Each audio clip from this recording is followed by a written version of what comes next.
شما شاهدی بده به انا مسلمون که یقینا ما مکمل تسلیم به الله هستیم، در نظام الله کسی را شریک جور نمی کنیم. اینی دعوت قرآن است. در او زمان پیغمبر الله به اهل کتاب داده امروز به موت مسلمان خود طول کو و بعد از او خب سری خود امی آیت قرآن تطبیق کو که راستی تا بگو در کل زندگیت چه قسم بعضی را رب جور کرده ای و نعوذ بالله خود آنقدر منقاد و تابع برش کرده ای که پرسان نکو. بیا کدام است؟ بعد از این تحول در وطن خیلی عجیب گپا شد. ملا لنگی خود وسو کرد.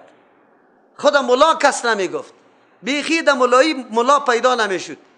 یک جلسه مشترک گرفتیم در یک جای، مولوی صاحبا را جمع کرده بودیم، تقریبا 70 مولوی صاحب بود در ولسوالی ما. گفتیم نیاز به یک مدرسه بزرگ داریم، اگر وضعیت به می سیستم باقی بمانه خواد که 5 سال بعد یک کسی نباشه که در مسجد امامت کنه. ما نیاز داریم به یک مرکز قوی اسلامی که باید در اونجا علما تدریس کنه، مردم واقعا عالم تربیه شوه.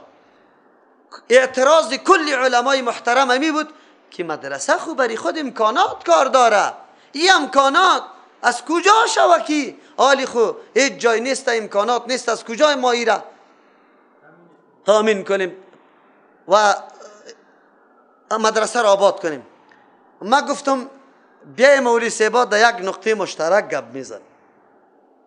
نمیگم که ختم بدعت است یا نیست، این نظریه و مفکوره ما است، به نزد ما خوی بدعت است. شما را نمیگم که این رواجایی که شما در مرده ها میکنی این کلش غلط و نادرست است، حتی در فقه حنفی. اما یک نقطه مشترک کل ما و شما این را عقیده داریم، هیچ کدامتان قطمه چی نمیکنی؟ مخالفت نمیکنی.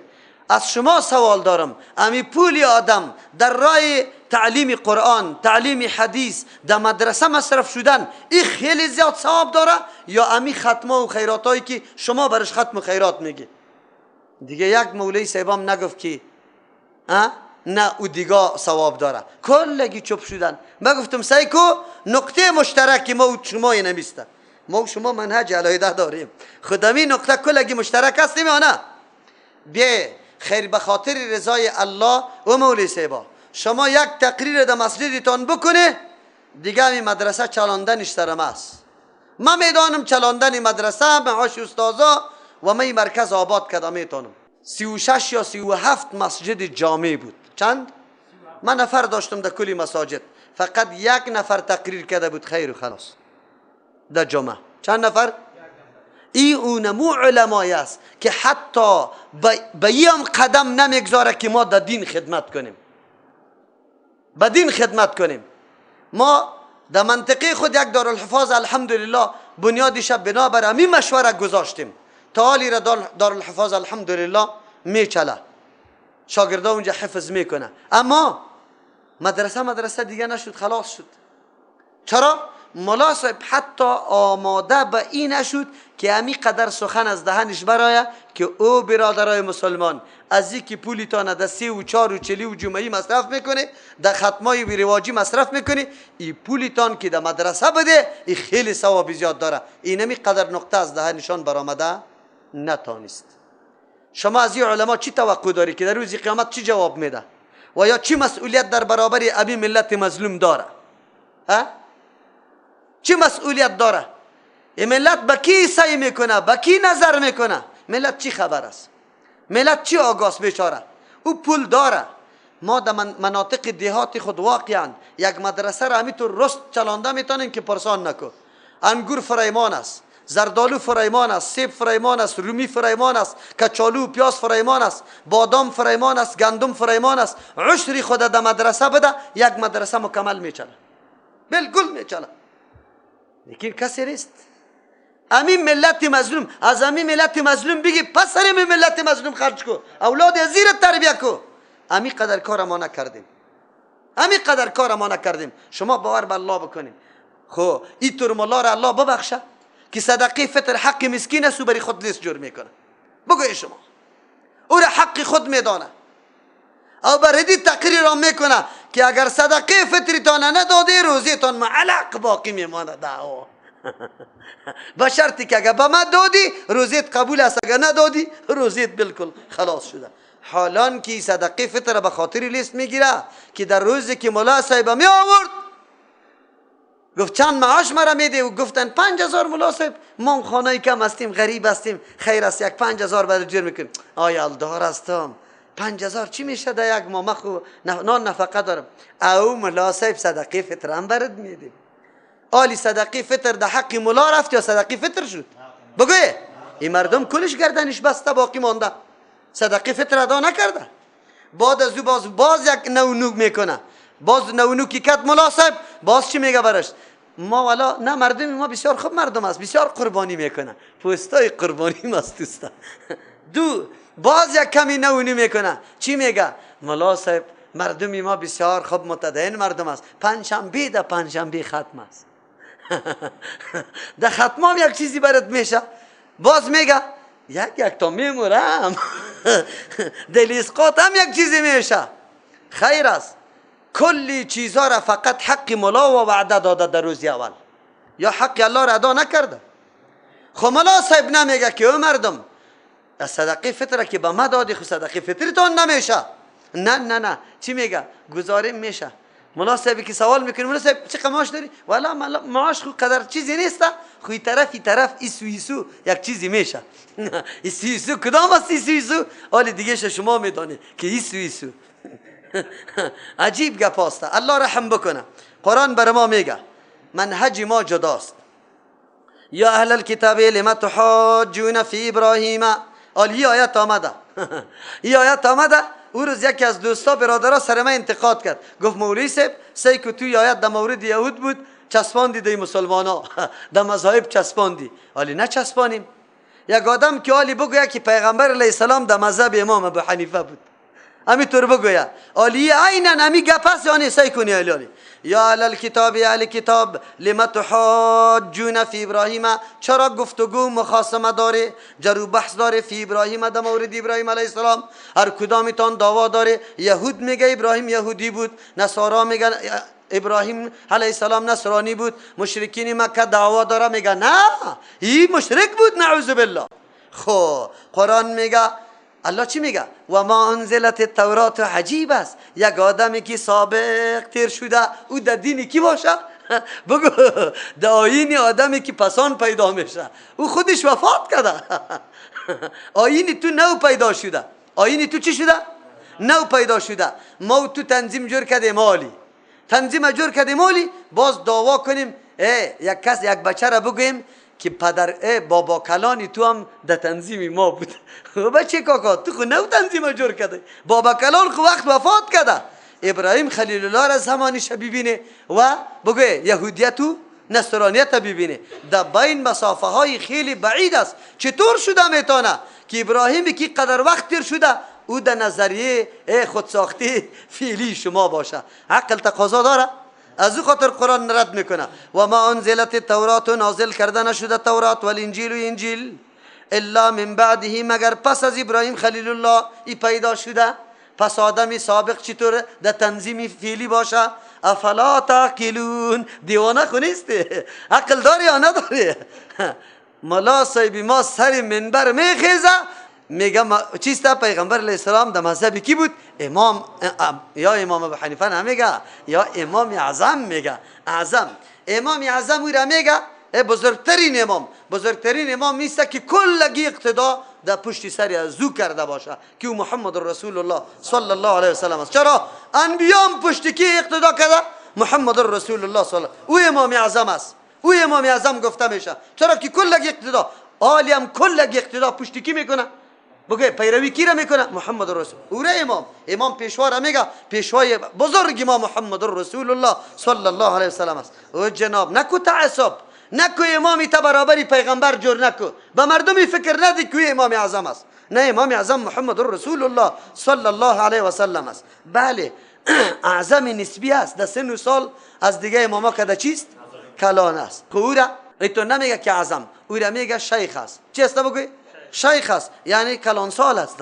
کلان سال باید بگو امام شیخ، اینطور بگو. یا امام چی بگو که سنش کلان است، اینطور بگو دیگه. تو نمیگه امام اعظم. خیر دیگه وقتی عالم ما میگه که پیغمبر علیه السلام در مذهب کیست، امام یک پیر صاحب میگه چی شد، سوال از پیش شد که تو کی قدر میگی که ما در مذهب امام اعظم، همین پیغمبر در مذهب کی بود؟ گفت وای علی راست میگه، من خطا شدم. گفت دلایل تو که ترجیح میدی مذهب حنفی را چی وجه ترجیح داری؟ گفت وای یک وجه ترجیح است که پیغمبر علیه السلام در مذهب امام اعظم رحمت الله الله اکبر. این حالت است، این را میگه تعصب، برتربینی، خودبینی، خودم کلان تراشیدن، دیگرها را فقط قلم سرش کش کن. نه، جاده انصاف در پیش بگی. در کدام نقطه که تو امام ابو حنیفه رحمت الله علیه را تعظیم میکنی، محترم میشماری، گپش قدر میدی، خودش قدر میدی، امون نقطه در امام شافعی موجود است، امون نقطه در امام مالک هم موجود است، امون نقطه در احمد ابن حنبل هم موجود است، امون نقطه در هزارها عالم دیگه هم موجود است. تو امام ابو حنیفه را به این خاطر تعظیم میکنی که این خدمت دین کرده، این تلاش کرده مسائل بر ما آسان بکنه، از قرآن حدیث بکشه. این به خاطری که پیرو قوی سنتی کی بود؟ رسول الله صلی الله علیه و شرح کننده تعلیمات کی بود؟ پیغمبر علیه السلام. این نکته ها باعث تعظیم امام ابو حنیفه شده. امین نکته ها در هزارها علم دیگه موجود است. چرا تعصب میکنی؟ نکو، با کلگی احترام قائل شو، تعظیم قائل شو با کلگی. و اینطور فکر نکنی که امام ابو حنیفه رحمت الله علیه معصوم است، امام شافعی رحمت الله علیه چیست؟ معصوم است، احمد ابن حنبل معصوم است، امام مالک معصوم است. عقیده کو که غیر از محمد رسول الله دیگه کس معصوم؟ ابو بکر معصوم، عمر معصوم، عثمان معصوم، علی معصوم که خلفای راشدین است و معصوم نیست، در اجتهاد خود خطا شده. آیا در کدام جایی که این خلفای راشدین خطا شده ما در قدم خلفای راشدین قدم مانده میتونیم، رفته میتونیم؟ قبول داره؟ خیر، چرا از دیگار قبول داریم؟ از دیگار چرا قبول داریم؟ تنها گپی امام ابو حنیفه هم نه، کسی که در دنبال نام خود حنفی نوشته کنه خلاصه را تنها گفته انگشت بالا نکنه، برید در مساجد. به میلیون ها نفوس این سنت رسول الله را مکمل کشته از بین برده به خاطر یک قول خلاصه که مصنفش هم گنگ است، معلوم نیست. برو تو چه رقم تقلید میکنی؟ چه قسم روان هستی؟ دین همی قسم است؟ راستیتان نمیگی؟ چرا تعصب تو را در کجا کشونده؟ تو یک دفعه رجوع به حدیث پیغمبر بکن. ها انتم هؤلاء حاججتم فیما لکم به علم، ها انتم آگاه شوی شما مردم، ها انتم آگاه شوی، ها برای آگاهی است، آگاه شوی انتم همی شما مردم، هؤلاء که همی شماست، حاججتم که شما مخاصمه کرده، جرو بحث کرده، فیما لکم دو مسائلی که لکم برای شما بهی بالای مسائل علم، یک علم جزئی بود.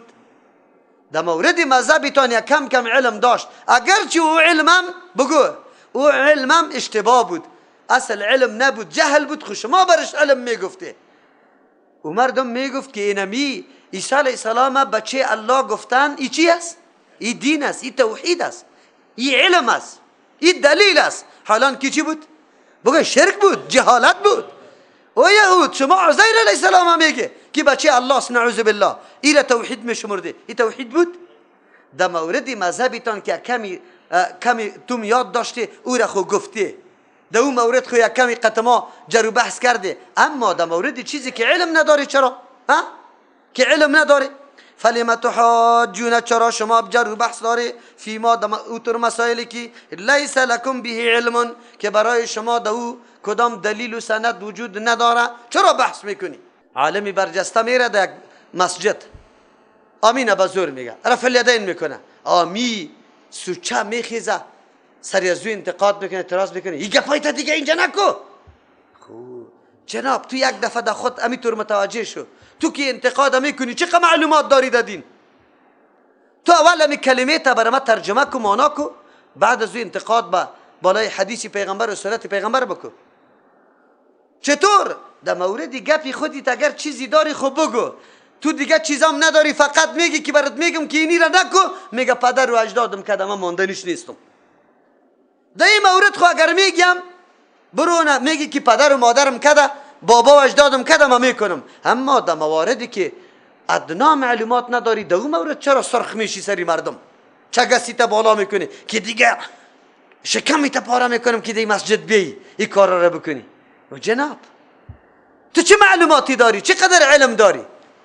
یک روز ما نو در وطن بودم، نماز خواندیم، ما دعا نمیکنم به هیئت اجتماعی. یک نفر میمان آمده بود، خب آدمی متدین ریشدار، این طرف سعی کرد، اون طرف سعی کرد، مردم سعی میکنه، مرا سعی میکنه. خب خیلی ما فهمیدم که در روحیش سوال پیدا شده و والی حتما یک چیزی میکنه. هم یک دفعه گفت مولوی صاحب دعا نکردی؟ ما گفتم معلومات علم داری؟ گفت نه. ما گفتم خیر دیگه چرا سوال کردی؟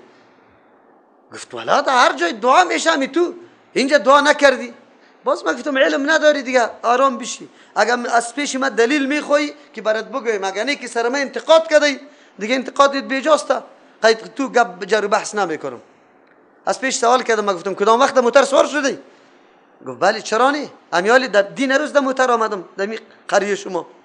ما گفتم وقتی که قطعی در موتر ششتی، امی موتروان گاهی گیره این طرف میکنه، گاهی اون طرف میکنه، گاهی بریک میکنه، گاهی کلج میگیره. کدام دفعه تو همی دریوره گفتی که چرا اینی کار اینطور میکنی؟ گفت نه. ما گفتم پیش نجار کدام وقت رفتی؟ گفت بله. ما گفتم کدام وقت نجار را گفتی؟ که پلکی تا یک دفعه میکشی، باز یک کمی تیزک میکنی، باز میزین تق تق تق، باز که رنده میکنه. کدام جای خلاگاه داره کج است، بازوی را پس میچوکه که او برابر کنه خدا. ما گفتم گفته ای که چرا این کارا را میکنی؟ گفت نه. ما گفتم پیش آنگری در انگار هم رفته ای؟ در کوری آنگری؟ گفت بله. ما گفتم انگار هر کارا میکنه کدام روز انتقاد کرده ای؟ گفت نه. ما گفتم سری مولا چرا انتقاد میکنی؟ خدا جامعه مسلمانی ما امروز مولا برابر آنگر نیست، مولا برابر نجار نیست، مولا برابر دریور نیست. مولا حقیرترین شخص در جامعه است. هر پاژه پوژی میخیزه سری مولا انتقاد میکنه. آدمی قمارباز نعوذ بالله که این دین نداره او هم میخیزه سری مولا چشمی خدا اینی طور میکشه. ما شما باور بالله بکنی مولا را چطور میگه؟ مولا صاحبم نمیگه، همین طور صدا میکنه. قاری صاحب نمیگه، قاری توهین میکنه او را نعوذ بالله. خب گوشتانه بگیره. او چی میکنه؟ او مولا صاحبی چی حال است؟ این مسجد است که این اشغالی است که مولا خادم مسجد است یا مولاست؟ حقیرترین طایفه در این جامعه افغانستان مولاست. از همون خاطر همین معاشش هم اینقدر معاش رسوایی است که هیچ پرسان نکنی. امو دایی که ناچل است دکی میدن بگی در مولا، در معاشی مولا میدن. مولا امو طور است. او این کارا را خودی مولا سری خود کرده. الله دیگه هم خوار کنشه، دیگه هم ذلیل کنشه که تو عزت دین الله را نمی کنی، خود عزت نمیدی، الله برات عزت داده، دیگه هم الله تو را خوار کنه. نمیتونی؟ برو در بازار دکان شروع کو، کار شروع کو که یک دل مردم 50 نفر ریش سفید بیاید ماکم بگیره تا عذرا کنه، شرطا را بمان اینی قدر ورق. بعد از او بیاد منطقه، باز بعد از او ملکی کو، بعد از او کسی باشه که برات کچ سعی کنه، مردم میترسه میگه باز میگریزه، باز مولا را از کجا پیدا کنیم؟ الحمدلله همین طور مولایی را من نکردیم. این طور مولایی کردیم که ریش سفیدا از یک قوم آمده بود. این سال نه، این سال خو ما قطعی در یک منطقه رفتم، میگه برای ما پروتکل بده، یک قرارداد بده، یک خط که در سال آینده قطع ما در منطقه ما بی. الحمدلله این را شکر الله را میکشم. مردم خود میره عذر میکنه به مردم که مرا مولا بگی، نمیگیره. یک منطقه ما تنها برای یک خطیبی خود 1 لک افغانی را گرفتیم. چند؟ ای که گرفتم باز نگرفتم جدا مسئله است. تعیین کردم، قبول کردن، مردم آماده شدن. مولای زبردستی یک ساله ما امو زبردستی از 40,000 زیاد معاش، 5 وقت تو خطابت دیگه معاش نداشت. من تنها برای خطیبی چند معاش تعیین کردم؟ 1 لک. مردم آمد مجبور شد مرا برد، میخواست او مردم مرا ما گفتم در سال آینده اول شما مرگ مرا ضمانت کنی، بعد از او براتون کاغذ میدم. اگر مرگ مرا ضمانت نمیتونی ما سال آینده چطور هستم؟ میگه وعده بکو قطعا. ما گفتم وعده اینطور وعده میکنم که اگر زمینه مساعد شد خیرم بود، باز دیگه خامخا قی شما تو خو نیستم که من خود در بند شما تار بسته کنم. تو نمی باشه. چیست؟ عالم خودش خدا میترسه، امی ادنا گپ زده میگه مرا میکشه. او مولا صاحب بیا برو کار کن، اولید دست به اولید دست پیدا کو که بسیار مزه داره. به اولید دست پیدا کو، باز بعد از تو بی قدری تا که مردم پیشی تا آمده رایسته در ولسوالی خود من تقریر میکردم. خب من بسیار کارا کردم، چوب فروشی، کچالو فروشی، اجاره گرفتن، زغال فروشی، این کارا را کردم. ما آرام ننشستیم. باز در روز جمعه در مسجد جامع ولسوالی تقریر کردم. ما گفتم ما مردم ملا را خب معاش بدی و عزتش بکنه. اگر ملا در دکانداری آمد کلگی از ملا سودا میگیره، از شما نمیگیره. اونجا که بی بود میگه کلگی چوب فروشا شکایت کرد، گفت مولوی صاحب چوبای تو فروخته میشه از ما میمونه. ما گفتم سعی کنی ملا را در مسجد نگاه کنی نمانه در کار. اگر در کار ماندی دیگه کارای شما فلج میشه. این را یاد داشته باشه. چرا ملا به انصاف کار میکنه، به تقوا به اخلاص کار میکنه، مردم پیشش میره. دیگه شما علما اینطور بکنی. یک تعداد علما را گفتم بیای کار کنی، نکنی. اینطور فکر نکنی که می رزق ما در دستمال گلیسی کالای بسته باشه، قریه به قریه بگردی که سرسایه کجاست و هر جایی که مرده شوه تو میگی که سابق نقل میکرد، میگه موی دود کت رسید دیوار رسید. حالی تو موی دود میشه در جنازه حاضر هستی و تو نشو. خدا توهین نکو، خدا تحقیر نکو. این کتاب الله را که تو میخوانی، حدیث پیغمبر را میخوانی، این علم عزت است، علم ذلت نیست. ها انتم هؤلاء آگاه شوی همین شما مردم بوده، حاججتم که بحثا کرده فیما دو مسائل که لکم برای شما بهی دو مسائل علم یک نوع دلیل بود، اگرچه دلیل واقعیت نداشت. در مورد مسائل خودتان هم شما در اشتباه رفته بوده. توحید شرکت توحید میگفته. فلما تحاجون، چرا بحث و گفتگو میکنه فیما دو مسائل لیس لکم بهی علم، که نیست برای شما در مورد از اون علم. شما داد از ابراهیم خلیل الله میزنه، در اون مورد شما چه علم داره؟ والله یعلم و انتم لا تعلمون. الله میدانه که حقایق بیان میکنه، همه مسائل مکمل واضح میسازه و انتم لا تعلمون، شما نمیدانه. چرا؟ ابراهیم خلیل الله کدام شخصیت بود؟ کی بود؟ ما کان ابراهیم یهودیا ولا نصرانیا ولکن کان حنیفا مسلما. نبود ابراهیم خلیل الله یهودی نبود، ولا نصرانیا، نه نصرانی بود، ولکن کان حنیفا. صفت ممتاز ابراهیم خلیل الله که در قرآن شهرت به سزای داره حنیف بودن عزیزتا. چی است بگوی؟ حنیف بودن عزیز. حنیف کی را میگه؟ حنف از میلان گرفته شده، یک طرف میل بکنی. حنیف کسی را میگه که از تمام ادیان باطله میل کرده باشه به سوی دینی که یک الله، اون را به نام حنیف یاد میکنه. چرا ابراهیم خلیل الله لقبش حنیف شده؟ شما میدانید جوانا؟ خب یاد داشته باشه. قرآن کریم انبیاء علیهم السلام کل شی یادآوری میکنه، لیکن دو طایفه را خیلی زیاد، یکی ابراهیم خلیل الله را خیلی زیاد واقعاتش بیان میکنه و مدح ابراهیم خلیل الله را میکنه، و یکی در جمله جوانات داستان کی را؟ اصحاب کهف میگه. چرا؟ اردو ابراهیم خلیل الله چی خصوصیت داشت؟ اصحاب کهف اردو طایفه یک نقطه مشترک داشتن، وجه مشترک داشتن. چی بودو؟ تقلیدی کورکورانه نکردن، پرده های تقلید دریدن، رای تحقیق گرفتن. یک روزم ابراهیم خلیل الله سجده به بت. اصحاب کهف هم در مراسم مذهبی که رفتن دیگه شریک نشدن، که چی کردن؟ کناره کردن. و هم حنیف هستن او توم حنیف. امام ابو حنیفه رحمت الله علیه را که امام ابو حنیفه میگه به خاطر چی میگه؟ بسیار مردم در بین خود چی کرده؟ این آوازه را کرده که از امام صاحب سوال شد که یک مرد 4 زن گرفته میتونه، یک زن چرا 4 مرد گرفته نمیتونه؟ امام ابو حنیفه رحمت الله علیه جواب دادن نتونست. رفت در خانه خود، دخترش حنیفه نام داشت.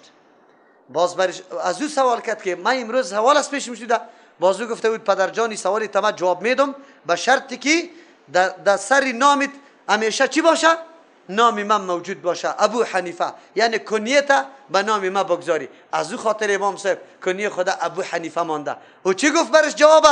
گفت سیکو یک مرد 4 زن از پیشش اولاد پیدا میشه، اما یک زن برای 4 شوهر اولاد آورده نمیتونه. ما گفتم امام ابو حنیفه خودتور شخصیت بود در عقلانیت، به نام صاحب رای بیخی شهرت پیدا کرده که میگفت اگر درخت میگفت که درخت طلاست، میگه به دلایل ثابت میکرد که درخت طلاست. اینطور دلیل عقلی و استدلال عقلی داشت. چطور این یک موضوع خیلی عادی را جواب داده نتونه، ضرورت به دختر پیدا کنه، دختری چی کنه؟ جواب بده. این گپ غلط است. ابو حنیفه در لغت عربی کلمه اب تنها برای از این نمیاد که راستی پدر باشه، بلکه هر کسی یک کاری خوب یک کار از پیشش زیاد صادر بشه مردم او را تعبیر به اب میکنه. یک آدم خیلی سخیسته او را ابوالجود میگه، پدری چی؟ سخاوت. یک آدم خیلی عدالت میکنه او را ابوالعدل میگه. یک آدم خیلی زیاد چی است؟ متواضع است، همیشه فروتنی میکنه او را ابوالتراب میگه، پدری کی؟ خاکا. مثل که هریره، ابی هریره رضی الله عنه دوستی با پیشکا خیلی زیاد داشت سر و کار. چی برش گفت؟ ابو هریره برش گفت، پدری پیشکا. اینجاست ابو حنیفه، چون که امام ابو حنیفه رحمت الله علیه در این صفت که از همه اموری غلط و ناروا همیشه طرف حق میلان داشت، از او خاطر و این صفت در او غالب بود، از او خاطر به نام چی یاد میشه؟ ابو حنیفه یاد میشه. حالی تو مطلبش بدانی، تو نفیستی نمیفهمیم همی قدر گپا، خب ما میفهمیم انشاءالله. از تو که در قدر علما را ما خوب میدانیم، اما علما مطابق خودش قدر میکنیم. اصل حنفی اگر ما دعوا کنیم ماستیم. چرا ماستیم؟ او خود میگه اذا صح الحدیث، او خود میگه لا یجوز لاحد ان یفتی بقولی، برای کسی هم جایز نیست که فتوا به قول ما بده تا وقتی که معلوم نکنه حتی یعلم من این چی اخذته، تا که بدانه که از کجا ما گرفتیم، قرآن و حدیث سند داره یا نداره.